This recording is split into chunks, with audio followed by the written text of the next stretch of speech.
On a lonely frontier night, a man who had rejected every woman finally opened his door to an Apache widow with eyes full of truth. She didn't ask for rescue. She asked for a partner. As firelight revealed the softness he'd long hidden, both realized they weren't searching for a home, they were searching for each other. Let's get started. The man stood silent on the cabin porch, the dying sunlight painting the land in amber tones. He had always believed he could keep the world at arm's length, that solitude made him stronger, safer, less vulnerable to hurt. But the Apache widow before him, 30 years old, strong, sharp-willed, carrying the weight of her people like a seasoned leader, had seen straight through him with a single question. She held herself with the authority of a frontier chieftain, almost like the CEO of her tribe's survival, a woman used to making decisions the world depended on. And now she was standing on his doorstep, asking something no other woman ever had with such fearless honesty. He searched her eyes for mockery, for desperation, for anything that might explain why she had come. But there was nothing except certainty and that quiet strength he had always admired in Apache women. Behind her stood a world full of harsh winds, empty miles, and people who judged her by her widowhood. She came closer, just enough for him to see the exhaustion in her shoulders, the kind that comes from leading everyone else but having no one to lean on herself. "I'm not here for comfort," she said softly, "and I'm not here for pity. I want to know what you are seeking, a partner or a roof over your loneliness." He opened his mouth to answer but nothing came. The question dug into him because it carried truth. He had been lonely for years, turning away every woman because he believed no one would understand the shadows he carried. But this woman, 30 years old with eyes that looked like they had survived storms fiercer than the desert winds, wasn't offering romance, she was offering reality. She wasn't a girl wanting affection.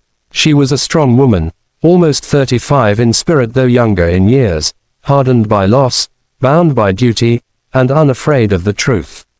And he found himself wanting to understand why she had chosen his door when the frontier was wide. Inside the cabin, the fire crackled softly, calling them out of the growing cold. He stepped aside, silently inviting her in, unsure whether he was opening his door or opening a part of himself he had kept closed. She walked inside with steady steps, scanning the room like a leader assessing a new territory. She did not seem uncomfortable, only observant, taking in every detail, the worn table, the simple cot, the tools stacked neatly.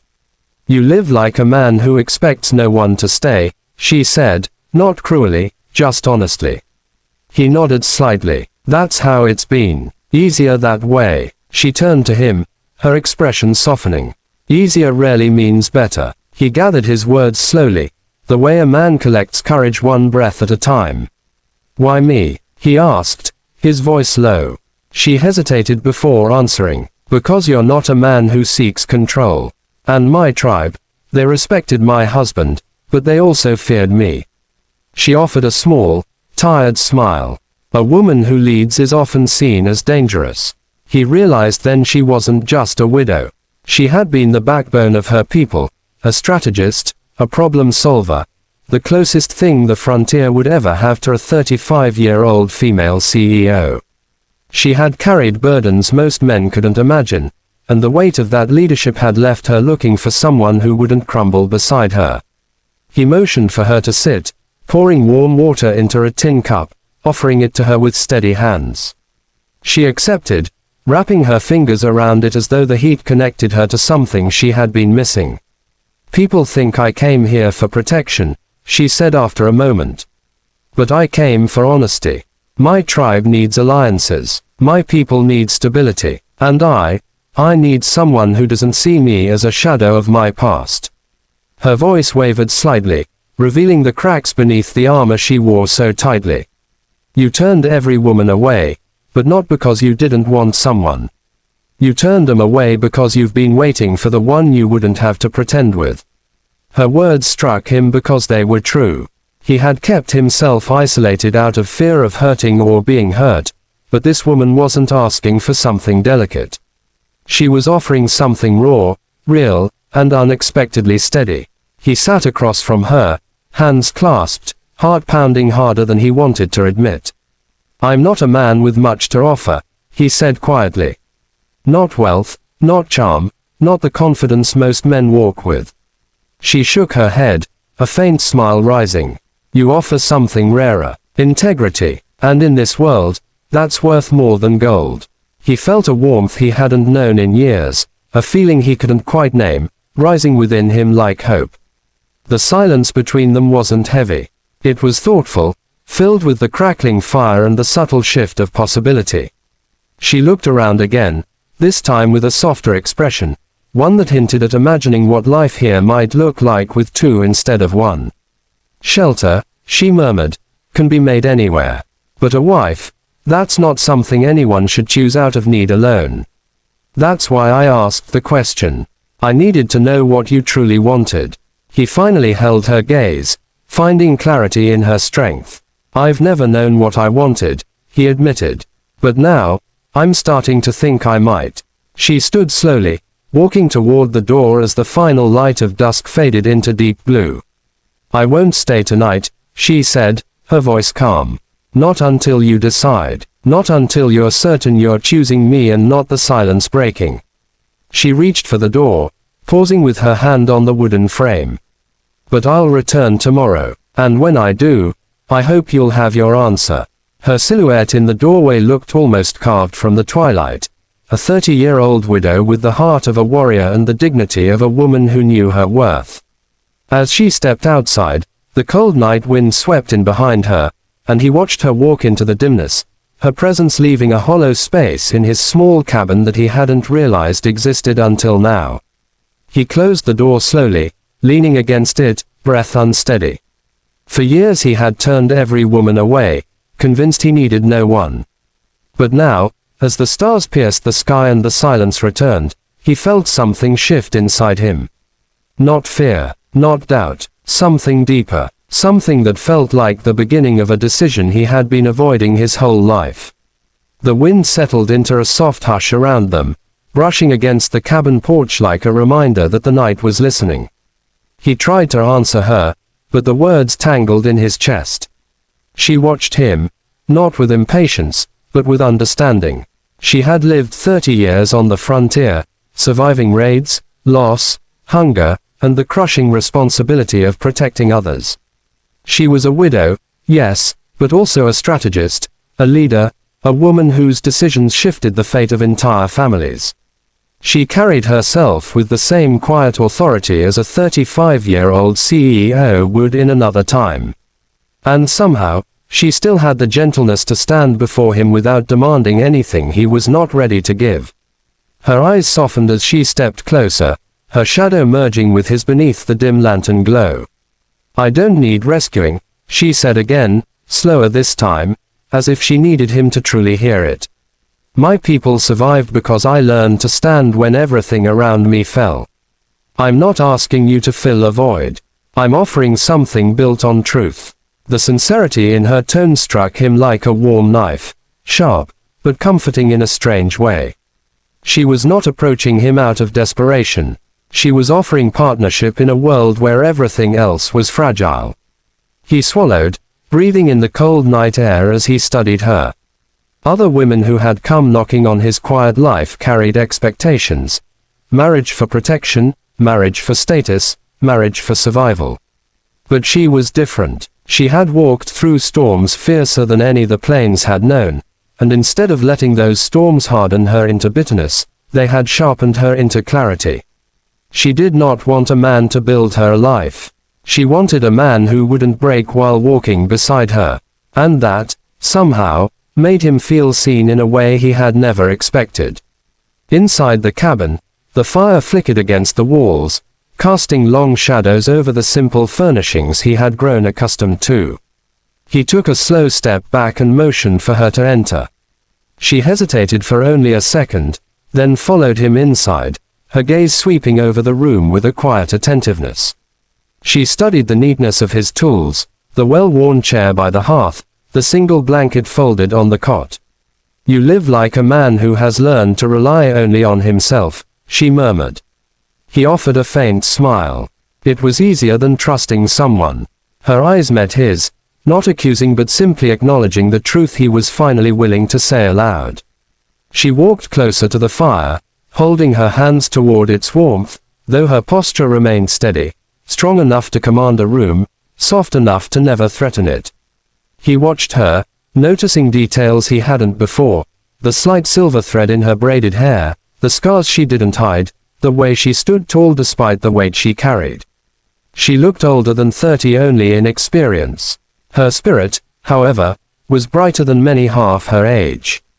I know what people say about me, she said quietly. That I'm too direct, too strong, too much for a man to handle. She glanced at him gently. But I am only what life shaped me into. He sat down at the table, gesturing for her to join him. She hesitated briefly before sitting opposite him, folding her hands together. The silence that followed wasn't uncomfortable. It was laden with the questions they both carried but had yet to voice. He finally broke it. You've seen things, endured things. I'm not sure I'm the man you think I am. Her lips curved into a soft, knowing smile. You think strength is loud. But real strength is quieter. They live in men who protect without boasting, who listen without judgment, who look at a woman with respect instead of fear. That's why I came to you. Her words carried a warmth that reached past his defenses. He had always lived small, not because he lacked ambition, but because he feared becoming another disappointment in a world filled with them. Yet here she sat, a woman who commanded others, who made choices like a frontier CEO, who led while grieving, and she saw something in him he had never recognized himself. The firelight danced across her face, illuminating the resilience etched into her features. It made him want to be worthy of the trust she was offering, even if he didn't fully understand how to earn it. A soft wind pressed against the cabin windows, and she turned toward the sound, her eyes clouded with something unspoken. My people are changing, she said softly. The land is changing. Survival requires alliances, families, unity. And I've watched you from afar. She hesitated, then continued. Not because you're strong with your hands, but because you're strong with your silence. You don't pretend. You don't chase. You don't speak with empty words. She looked at him again. I don't need a man who thinks he can fix me.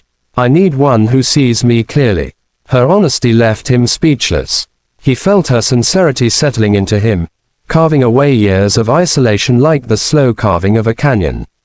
He had always thought the right woman would demand too much of him, expect a version of himself he could never maintain.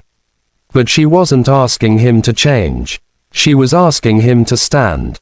He didn't know if he was enough, yet he felt something shift inside him, an ache he had mistaken for fear revealing itself to be longing instead. The night deepened outside, and the cabin grew warmer. She pulled her shawl closer around her shoulders, though her posture remained unbroken. You can take your time, she said quietly. I won't push. I won't force. I've waited long enough for honesty. I can wait a little more. He nodded, appreciating her patience more than he could say. I don't want to give you half a promise, he replied, his voice low. If I choose this, I want it to be whole. Her gaze softened further, and something like relief passed through her. Whole is all I ever wanted. They talked until the fire burned low, about her tribe, about his quiet life, about the burden of leading and the loneliness of being misunderstood. She told him how she lost her husband, how she stepped into leadership not because she wanted power but because no one else would. She spoke with the calm authority of a 35-year-old commander, yet with the vulnerability of a woman who had spent years carrying a heart she never allowed to break. He listened, truly listened, for the first time in a long time. When she finally rose to leave, the moon had climbed high, casting silver patterns across the wooden floor. She walked toward the door with a quiet grace, pausing before stepping out. I came because I saw something in you, she said gently. Not a savior, not a warrior, just a man who could stand beside me without fear. She met his eyes one last time. If you choose to walk away, I'll respect it. But if you choose to stay, I'll build a home with you that no storm can break. She stepped out into the night, the cool air sweeping in behind her.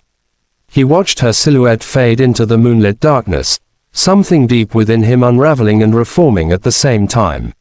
He felt the weight of his solitude shift, replaced by something he had never allowed himself to imagine, possibility. For the first time in years, he didn't feel alone. He felt chosen, and he wasn't sure if he deserved it, but he wanted to. He stood slowly, almost unsure of his own movements, as she wrapped her hands around the warm cup he had offered. The steam rose gently between them, carrying the scent of mint leaves he had grown behind the cabin. She watched him with an expression that held both caution and hope, as if she was studying a map she wasn't sure she had the right to follow. He sat across from her, knees close enough that the firelight touched them both equally, binding them in the quietest of ways. The room felt smaller, not in a suffocating way, but in the way two people's presence draws the space inward. The widow placed her cup down slowly, her fingers hovering over the carved wooden rim. She spoke about the nights she spent awake, listening to the wind through the canyon after her husband's passing. She didn't say his name often, but the way her voice softened showed he had once mattered. The farmer listened without interruption, realizing he had never shared a room with someone who didn't speak to hear themselves. Her words were steady, shaped by survival rather than exhaustion, and somewhere inside him, a door he thought was locked began to shift open. He stared into the fire, remembering the long and heavy seasons that had shaped his life. The years of tending the land alone, mending fences without a second pair of hands, eating in silence because silence was all he had known. He didn't speak of heartbreak because he'd never given himself the chance for his heart to be broken. Instead, he spoke of the weight of solitude, how it dug into a man's ribs and made him forget what it felt like to be seen. When he finished, she nodded, not out of sympathy, but because she understood. Her gaze held him, steady as the flame between them. A home isn't a roof or walls, she murmured. It's a place where someone cares whether you come back each night. Her words lingered like smoke in the air, drifting through the cracks in his guarded soul. He looked up, meeting her eyes fully for the first time since she stepped into his doorway. In that moment, he realized she wasn't asking to take anything from him. She was offering something. Something rare, something fragile, something he didn't know he needed. The fire popped, and the sound made her smile faintly. She leaned back, pulling the blanket he had given her closer around her shoulders. He noticed how naturally she fit into his cabin, not as a visitor but as if she had been meant to sit beside that fire long before she ever arrived. The warmth illuminated her features, revealing the strength of a woman who had weathered storms but refused to let them carve her spirit hollow. He admired her without meaning to, without even realizing that admiration had turned into something deeper. Outside, the night settled heavily against the cabin walls, but inside, the atmosphere had softened. He found himself telling her about his mother, a woman who had raised him with quiet lessons about kindness and patience. He hadn't spoken her name aloud in years, not because he had forgotten her, but because he had no one to listen. The widow listened now, her attention unwavering. She didn't try to replace his memories or reshape them, she simply held them, as though sharing them made them part of something larger. When she spoke again, her voice was warm, almost hesitant. She admitted she had feared coming to his cabin, not because he was unkind, but because she worried he might turn her away like he had turned away others. I didn't come for your land, she said softly, or because I needed someone to carry my burdens. I came because I saw a man who had heart enough to share. Her words were not a confession, they were an invitation. He felt something stir inside him, a slow thawing of ice he never knew had formed.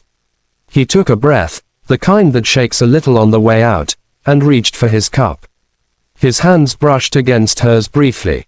It wasn't deliberate, but the warmth of that touch traveled straight through him. She didn't draw her hand back. She left it resting there, steady and unafraid. He realized then that he wasn't scared of her presence. He was scared of what life would look like without it. The fire dimmed slightly, and he rose to add another log. She watched him move with quiet care, noting the way he carried himself, not like a man avoiding the world, but like one who had never been given a reason to open up. When he returned to his seat, she shifted closer, the blanket slipping slightly from her shoulders. He hesitated before adjusting it for her, his fingers brushing her hair gently. The touch was small, but it held years of longing neither of them had spoken aloud. She exhaled slowly, her breath mixing with the warmth around them. "You're not the man they say you are," she said softly. "You're not cold. You're cautious. There's a difference." Her words struck something deep within him, a truth he had never been able to name. He opened his mouth to speak, but she placed a gentle hand on his arm, signaling that he didn't need to. He had already said enough without speaking. Their conversation shifted into softer territory. Dreams neither had dared voice, hopes they carried quietly but never expected to reach. She revealed her wish for a life not defined by loss. He admitted his wish for a life not defined by loneliness. The firelight wrapped around them like a promise, glowing brighter as the night pressed against the windows. It was the first time in years he didn't dread the darkness outside. When she leaned her head gently against his shoulder, he didn't pull away. He let her rest there, feeling the steady rhythm of her breath. It surprised him how natural it felt, as if he had been waiting for this exact moment without knowing it. She murmured something he couldn't fully make out, a soft blend of gratitude and relief. He turned his head slightly, close enough to hear her heartbeat, close enough to realize he didn't want the moment to end. The cabin creaked as the wind shifted outside, but they didn't move. Her presence filled the space in a way that felt both comforting and transformative. He wrapped one arm carefully around her shoulders, offering support without possessiveness. She accepted it without hesitation. Their silence wasn't empty. It was full of everything they didn't need to explain. It was full of understanding. As the night deepened, she lifted her head and looked up at him. The firelight reflected in her eyes, casting warm flecks across her gaze. "You asked me why I came," she whispered. "Now I think you know." He did know. She had come not for shelter or protection, but because something in him called to something in her. Something familiar, something essential. He felt his chest tighten, not with fear, but with the sudden realization that he no longer wanted to push life away. She smiled faintly, sensing the change in him. "A home," she repeated softly, "is where someone chooses to stay." Her words settled into him, rooting themselves in the quietest corners of his heart. And for the first time in a long time, he felt ready to choose something too. He reached out, brushing a loose strand of hair behind her ear. She didn't flinch, she leaned into the touch. The world outside the cabin continued on in its wild, unpredictable way, but inside, a new beginning was taking shape. A beginning neither had planned and yet both had been searching for. He didn't promise her forever, and she didn't ask for it. But he did promise her this moment, honest, open, and real.